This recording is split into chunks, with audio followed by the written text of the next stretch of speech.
Welcome to the Solemn Vanguard channel. Today we are doing a standard or overdress tier list for Cardfight Vanguard. As always, if you need any cards, you can go to 50cards.shop and use the code Solemn. They're currently selling overdress stuff for set 4, also clan collection and many other things. Use the code Solemn. So now we just had BRO, and so not only do we now have our testing results from within WCC and just in general, but we also have some meta results from the West. And so I figured we can now make a really proper tier list where we go over what's really good and what maybe needs some help. So the tiers, how they work is, first of all, we have the overtrigger tier, because nothing is as strong as an overtrigger in overdress. Next we have tier 1, this is just the competitive decks. These are, in my opinion, the most likely to make a major top cut, and of course we saw a bunch of top cuts, so this is going to be pretty data driven. Then tier 2 is where I think, okay, these decks can still compete. You shouldn't be surprised if you see them in top cut, but they're not as good as tier 1. And then later, you know, then we kind of start falling off. So first of all, we have buff Sagara. I think this is tier 3. I don't think this is quite as good as some of the decks that I want to be putting in tier 2. And it's not as bad as tier 4. It did make top cut, I believe, in AO. So I'm not saying it's hopeless or anything, but it is, in my opinion, not the greatest deck right now. Now with set 4, it gets really good. So that's cool. But for now, it feels a little bit vanilla. That's also why I think the person who got top 4 with it ran the overdress cards or something along those lines, just to have slightly bit of a less vanilla game plan. Next we have Barrow Magnus. Now Barrow Magnus, I actually think is incredible. This is honestly the deck I was most afraid of. Like, I ended up getting top 8 in BRO standard. I was fine with facing Bruce and Loro all day, but facing Barrow, that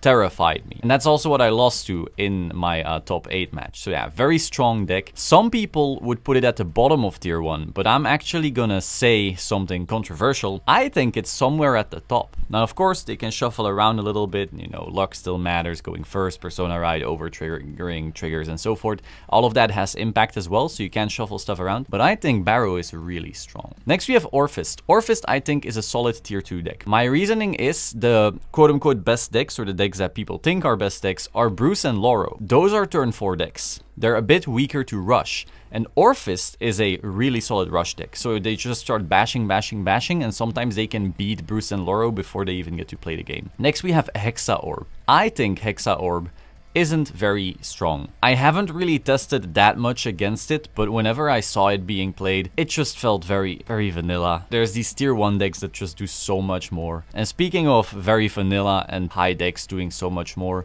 I think our boy Zorga is in that same category. As long as Zorga doesn't have multi-attack or some super unfair guard restrict type deal, I think Zorga is hopeless. I'm also very sad by the triple rare dragon. God damn it, what is that? Yeah, I think the best bet for Zorga is to do some lame kind of rush, but if you're gonna do a lame kind of rush, there's decks that do it better. Overall, Zorga has many issues right now, having to play a bunch of orders for a payoff that doesn't justify playing so many orders. This is honestly like my favorite art in all of Overdress. I have the deck almost maxed out. I love it, and it just isn't where it needs to be from a competitive standpoint. Next we have Phantom Blaster Dragon. I think this goes straight in here. I don't think it's that good.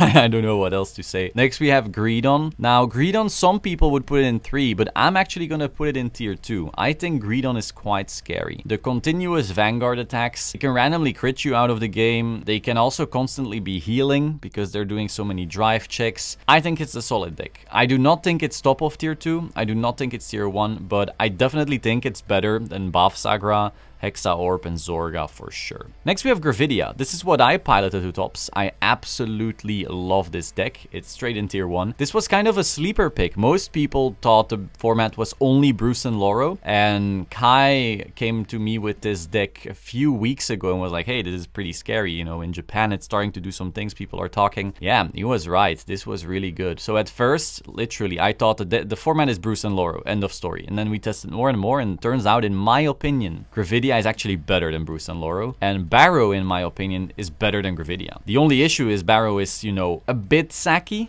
Like, if they don't get their 15, they start losing a lot of tempo, and then Bruce and Loro can beat them. I don't know, you could definitely say that the order is maybe Gravi, Bruce, Loro, Barrow, but I wouldn't be opposed to saying Barrow, Gravi, Bruce, Loro either. So you can shuffle them around, but overall, I think the tier 1 is pretty solid, like pretty fleshed out. I think it's hard to argue with them. Next we have Flagberg. I think this boy goes straight into tier 3 as well. This deck, at first I hadn't tested against it, and I asked, hey Kai, is Flagberg scary? He says like, no, not at all. So I'm like, what? It's a multi-attack deck. Let me try it out. And I started playing with it, fully SP'd.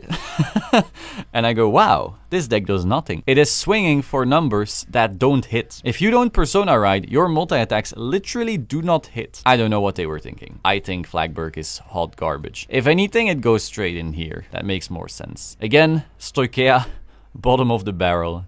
Very, very sad. Next we have Loro. Loro is solid, obviously. Everyone already knew that. Like, there's not much to be said for how good Loro is or how bad Loro is. We all know how good it is. So tier 1 easily. But I do think Gravidia is better. Like, Gravidia just bashes them before they get to play the game. Keep on retiring, like the good girl that keeps you drawing cards. They don't have that much shield because of all the orders as well. They have to call their pieces down, which all get retired. It's pretty tough. Loro can still win, especially in like a deck out game, but overall I do think Gravidia as a deck is better, and I think Barrow is better overall, but it can still go either way because Barrow doesn't have the greatest shield if they're running the 7 draw, which is, in my opinion, the optimal build that I saw. Next we have Nirvana. Nirvana is, I argue it's better than Buff Sagara, but I don't think it's better than Orphis. You could maybe say it's better than Greedon. I wasn't afraid of Nirvana, and I'm probably a bit biased here because I was playing Gravidia. We can just retire the Overdress cards, and so they're committing like 2 or 3 cards to a circle that then instantly gets wiped by 1 meteor, so it's very tough for them. My one loss of mine in Swiss was to Nirvana, actually, so that was really weird because normally the Gravidia deck